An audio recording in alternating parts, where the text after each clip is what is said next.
The rain had turned to sleet by the time I pulled out of the parking garage on 5th and Loomis, my wipers barely keeping up, my headlights cutting through a gray blur of midnight streets. I'd worked a double shift at the plant, the kind that leaves your knuckles raw and your mind numb, and all I wanted was my recliner and 4 hours of sleep before the alarm dragged me back into the world. That's when I saw her, outside the 24-hour pharmacy on Delridge. Under a flickering awning light, a young woman stood barefoot on the wet pavement, a thin blanket wrapped around her shoulders like it was the only thing keeping her upright. She was rocking side to side, holding a bundle against her chest, and even through the closed windows of my truck, I could hear the baby crying, that high, ragged wail that cuts straight through glass and steel and settles right in your gut. I slowed down out of instinct, the way you do when something feels wrong before your brain even catches up to why. She was stopping people as they walked in and out of the store, her voice shaking, her hand outstretched. "Please, I just need enough for formula. Please, my baby hasn't eaten since this morning." Most people looked away. One man handed her a few crumpled bills without even slowing his pace. She said, "Thank you," so quietly, I almost didn't hear it over the sleet hitting my windshield. I told myself to keep driving. I told myself it wasn't my business, that the city was full of people struggling, that I couldn't save everyone. But something about the way she moved, the way she tucked her chin down and turned her shoulder inward like she was bracing against more than just a cold, made my hands go still on the wheel. I pulled into the lot. I don't remember turning off the engine. I don't remember opening the door. I just remember walking toward her, my boots splashing through slush, my breath catching in my throat as the streetlight finally hit her face. It was Cassidy, my daughter, the daughter I hadn't spoken to in 2 years.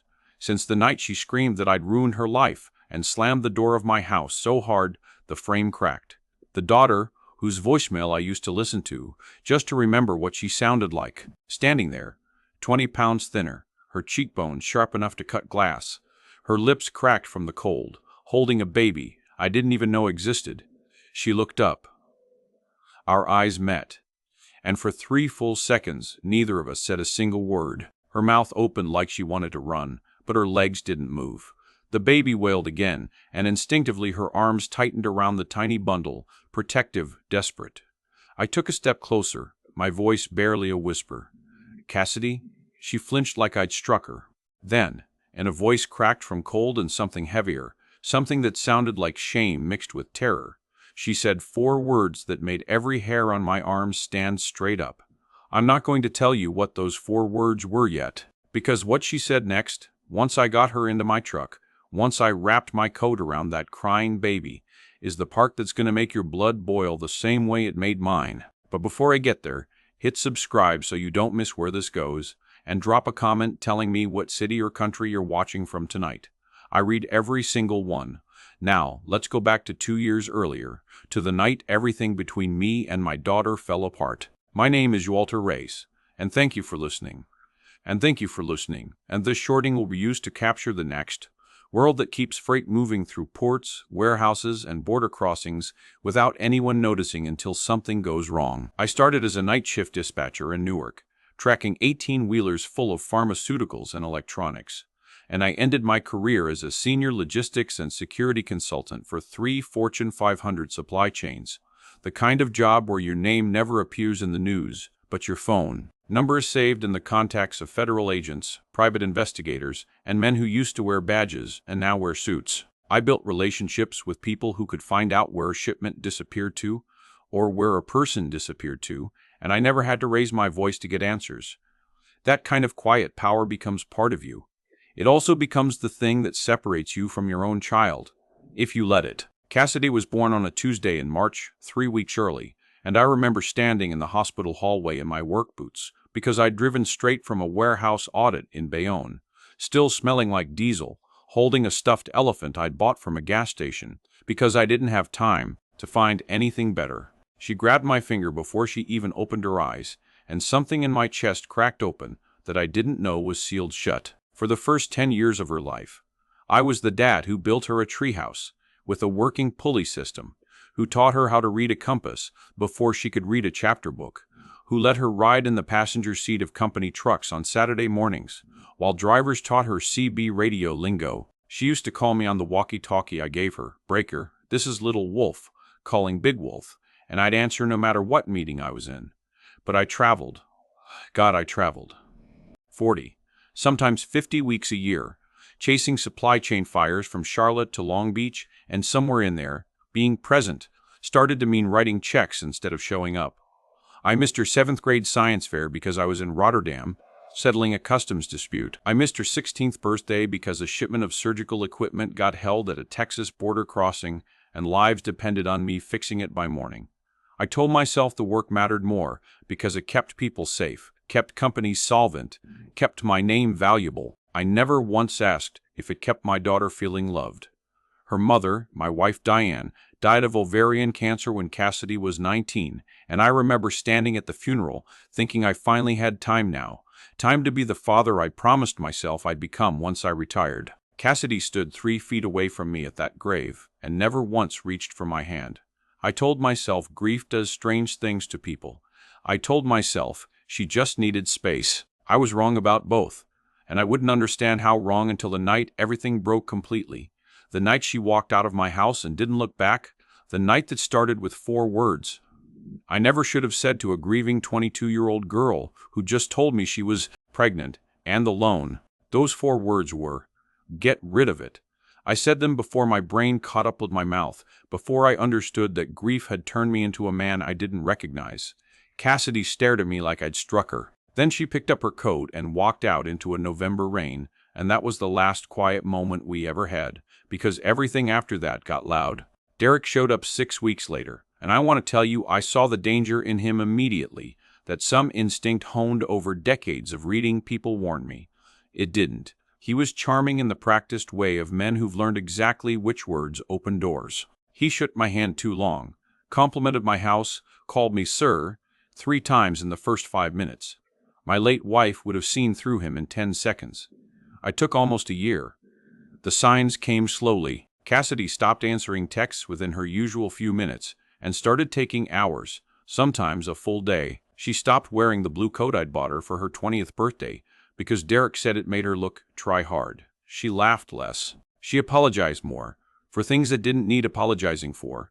Showing up 10 minutes late, ordering the wrong appetizer, existing in a room he was also standing in. I brought my concerns to her carefully, the way you diffuse something wired to explode. She told me I didn't understand him. She told me he'd had a rough childhood, that his coldness was armor, that I of all people should understand a man who struggled to show love. That one landed harder than she knew. The dinner that ended it happened on Thanksgiving, at my sister's house in Millbrook. 11 people around a table, meant for 8. Derek made a joke about my late wife's cooking, a woman he'd never met, a joke that wasn't funny and wasn't meant to be. My brother-in-law called him out. Derek's face changed, just for a second, into something colder than I'd seen before, and Cassidy's hand found his under the table like she was steadying him. I said something I'd rehearsed in my head for months and never planned to actually say out loud. I told her that man was going to take everything from her and leave her with nothing but debt and apologies.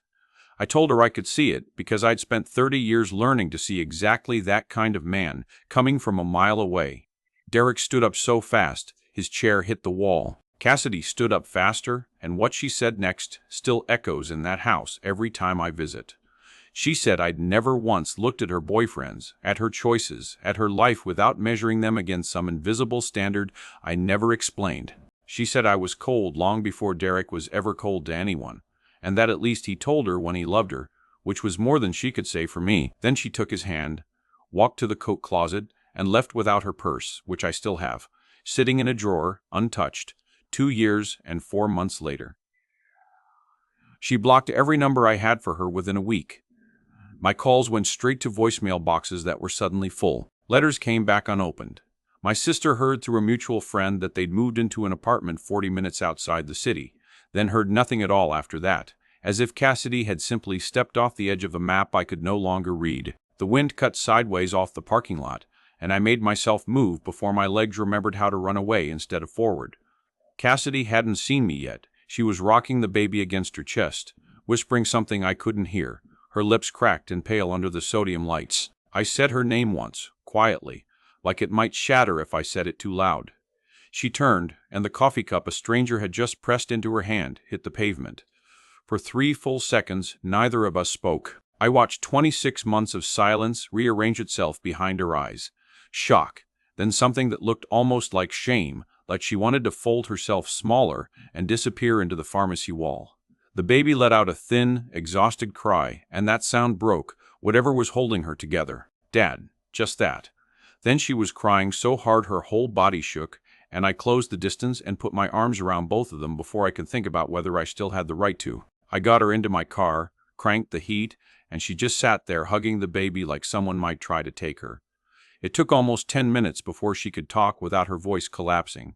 Derek took my paychecks, she finally said, staring straight ahead. Both jobs. He said he was managing the money because I was bad with it. I never saw a bank statement in 2 years, Dad. I didn't even know how much I made. I kept my hands steady on the wheel, though something inside my chest had started to burn. When did he hit you? I asked. Not if. She flinched at how certain I sounded, then nodded slowly, like the question had given her permission to finally say it out loud after Emmy was born. He said I was too tired for him, too tired for everything. He'd get in my face, and then it was my arm. Then it was... She stopped, swallowed, adjusted the blanket around the baby, like the memory needed to be tucked away too. 3 weeks ago, he threw us out, middle of the night. Didn't even let me grab the formula from the cabinet. Where have you been sleeping? A shelter, when there's room. My car, when there isn't. It got repossessed Tuesday. My hands tightened until the leather creaked. I tried welfare, she went on. Faster now, like the dam had fully given way. They said I needed proof of residency. I don't have. Proof of income I can't prove, because he never put anything in my name. I went to 3 churches. One gave me a granola bar and a pamphlet. I called Mom's old number. It's disconnected. You could have called me. You blocked me too, Dad. After the dinner. I thought, her voice cracked. I thought you hated me. That single sentence hit harder than anything Derek had apparently ever done to her, because I realized, in that moment, that my silence had been its own kind of violence, quieter, but no less devastating. Sitting there in a drawer for 2 years and 4 months while my daughter slept in a car with a newborn. Something cold and precise settled behind my ribs, the same feeling I used to get before I picked up a phone and ended someone's career without raising my voice. Derek didn't know what he'd started. He thought he was dealing with a broke ex-girlfriend with no family, no resources, no one watching. He had no idea who her father used to be. The first thing I did was run a bath hot enough to steam the mirrors and hand Cassidy a stack of towels that still had the price tags from 3 years ago, because I'd bought them for a guest room nobody ever used. The baby, Wren, took a bottle from me like she'd been waiting her whole tiny life for someone to hold it steady, and something in my chest cracked open in a way I hadn't felt since Cassidy's own first night home from the hospital. I didn't sleep. I sat in my study with the desk lamp low and my old laptop humming, and I started making calls I hadn't made in 6 years. Sal Marchetti answered on the second ring, still gruff, still owing me more favors than he could count. I gave him Derek's full name, his last known employer, and told him I needed everything, clean or dirty. Sal laughed, a short bark. You were tired, old man. You're supposed to be fishing. I told him fishing could wait. By morning, I had 3 documents in my inbox that made my hands go still on the keyboard. Derek Holloway had been fired from 2 jobs in 18 months, both times for irregularities in expense reports that his employers had quietly buried rather than press charges. There was a civil suit from a woman named Priya Kapoor in another state, filed 2 years ago, and settled out of court for an undisclosed amount. The filing described a relationship, a shared apartment, and money that vanished from a joint account the week she gave birth. I read that paragraph 4 times. The dates lined up almost exactly with when Derek started dating my daughter. I called an old friend at a credit bureau, a woman named Dolores who'd retired the same year I did, and still liked feeling useful. She pulled a soft report, nothing illegal, just favors between 2 people who used to matter in rooms full of subpoenas. Derek had 4 maxed-out credit cards under his name, and, buried in a joint account history, one that used to have Cassidy's name attached to it before it was quietly removed 11 months ago. $14,000 had moved through that account and out again in cash withdrawals. No bank statement could explain to a woman who thought she was saving for a crib.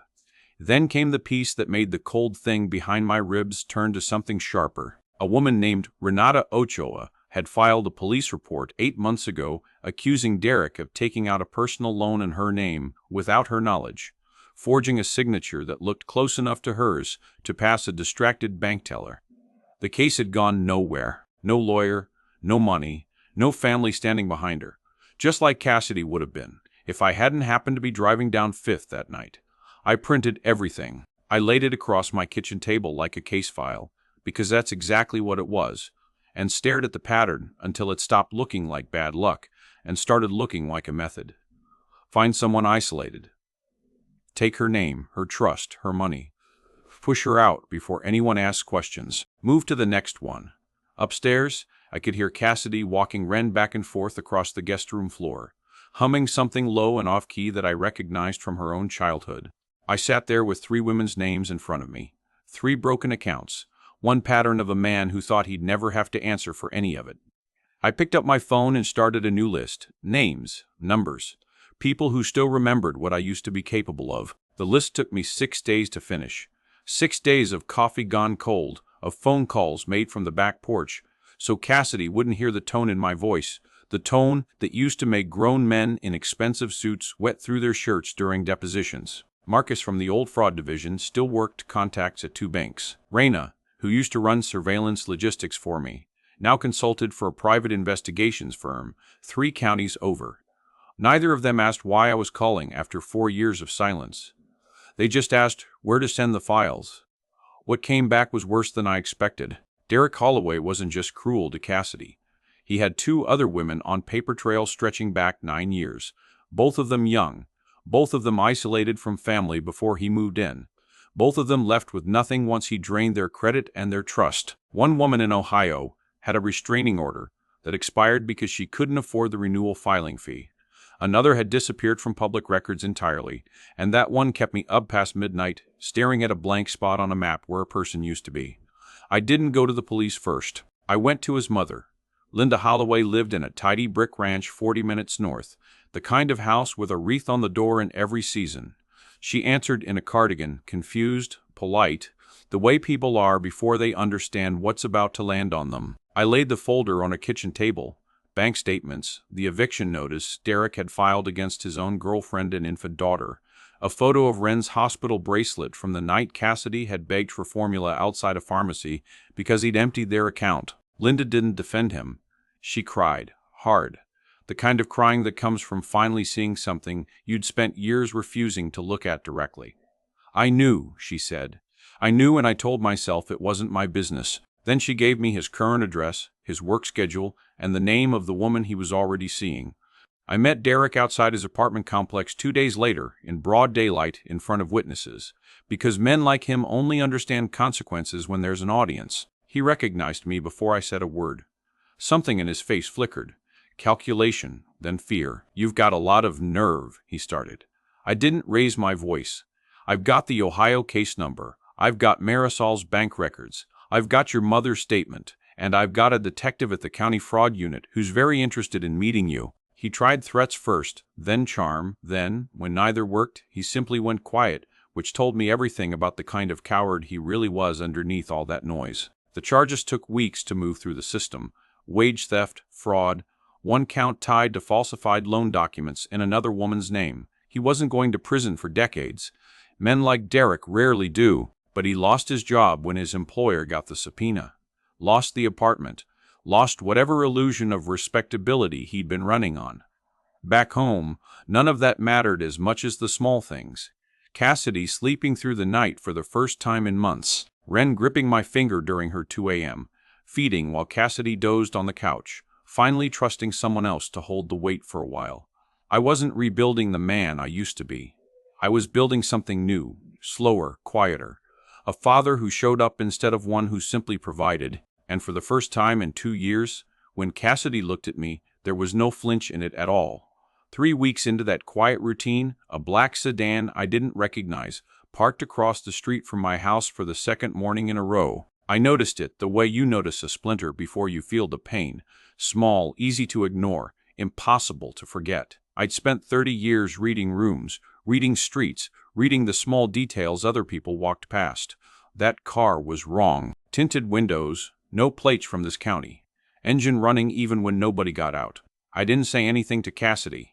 She was finally sleeping through most nights, finally letting herself laugh at something on television without checking the door first. I wasn't going to hand her a new reason to flinch. Instead, I called Marcus, an old contact from my logistics days who now ran a private investigations firm out of a strip mall office that smelled like bird coffee and printer toner. Marcus had traced shipping fraud across 4 states for me once without leaving his desk. Running a plate was nothing. By that evening, he called back, and his voice had lost its usual joking edge. "That car's registered to a woman named Priscilla Vance," he said. 61 years old, lives 40 minutes from you. And Frank, she's Derek's mother. I stood in my kitchen, holding the phone a little too tight. Derek had never once mentioned the mother, not in 2 years, not in any conversation Cassidy repeated to me in those early, broken nights. It had never occurred to me the man had a family at all, as if cruelty like his simply spawned from nothing. "She's been asking questions," Marcus continued. "Called around to a few people asking about Cassidy, asking about a baby. She's not law enforcement, not press, just a mother apparently poking around." That single word, mother, sat wrong in my chest. What kind of mother waits until now, after everything, to come looking? I didn't sleep that night. I sat in the living room with the lights off, watching the street through the gap in the curtains, replaying every version of what a woman like that could want. Custody leverage. Money. A warning. Or maybe, and this thought unsettled me more than the others, the truth. That she knew exactly what her son was, and guilt had finally caught up to her. The next afternoon, she made her move. Not sneaking, not hiding. She walked straight up my driveway and knocked on my door like she had every right to be there. Silver hair pulled back tight, a cardigan buttoned to the throat, eyes red-rimmed like she hadn't slept either. "Mr. Darrow, Calloway," she said, before I'd even opened the storm door fully. "I need to talk to you about my son, and about what he did to those other girls before your daughter." Other girls, plural. My grip on the doorframe tightened until my knuckles went pale. 2 years of digging through Derek's finances, his debts, his fraudulent little schemes, and somehow I had missed the fact that Cassidy wasn't the first woman he'd hollowed out and discarded. "Come inside," I said, my voice flatter and colder than I intended. She hesitated on the porch, glancing over her shoulder like she expected someone to be watching her, too. "If he finds out I came here," she whispered, "he'll make sure I regret it." That single sentence told me everything I needed to know about the kind of fear this woman lived with, the same fear I'd pulled my daughter out of weeks earlier. And it told me something else, something that made my pulse hammer harder than it had in months. Derek wasn't just dangerous to the people he claimed to love. He was dangerous to everyone who dared to know the truth. The woman's name was Renata, and by the time I got her number written down on the back of a gas receipt, I already knew what I had to do next. I called a woman I used to work with at a domestic violence task force in Hartford, someone who owed me a favor from a case 15 years old, and within 48 hours Renata had a lawyer, a protective order, and a room in a shelter 2 counties away, where Derek would never think to look. She wasn't my daughter. She wasn't my responsibility. But I'd learned something in that pharmacy parking lot months earlier that I couldn't unlearn now. When you see someone drowning, you don't ask if you know their name before you pull them out of the water. Derek's sentencing hearing came on a gray Tuesday in March. I sat 3 rows behind the prosecutor, Cassidy beside me with the baby asleep against her chest. And when the judge read the words, 8 years, no possibility of early parole on the fraud counts, I felt something in my chest unclench that had been tight since the night I first saw my daughter, shivering outside that store. Derek didn't look at us as they let him out. I didn't need him to. I'd already gotten what I came for. The healing didn't happen all at once. It happened in small, ordinary moments that meant more to me than any courtroom victory. It happened the first time Cassidy laughed at something on television and didn't catch herself, didn't flinch like laughter was something she had to apologize for. It happened when the baby, my granddaughter, took her first wobbling steps across my kitchen floor and reached for me instead of her mother, and I caught her before she fell and felt 20 years younger holding her up. Cassidy named her Grace. She told me later she chose that name because it was the only word big enough for what I'd given her back.